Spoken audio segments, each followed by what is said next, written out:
Hey guys, welcome to Drew Tutorial. If you are new here, special welcome. In this video, I will show you how to fix DLL is either not designed to run on Windows or it contains an error.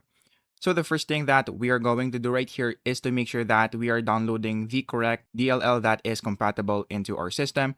So to check that, we're going to head on to the search bar and then search for system information. After that, just click open right here.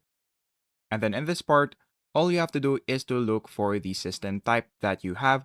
So in my case, it is a 64-bit PC. So if you have a 32-bit PC, make sure that you download a 32-bit DLL so that it would work on your PC.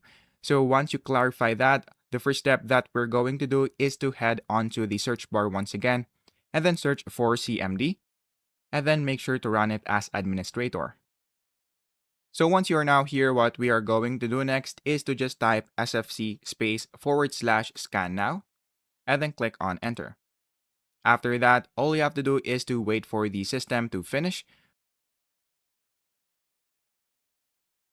Now once the system scan is finished, what we're going to do next is to type dism.exe /online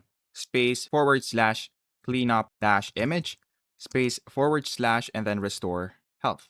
After that, I just click on enter. And then after that, all you have to do is to wait for this to finish once again.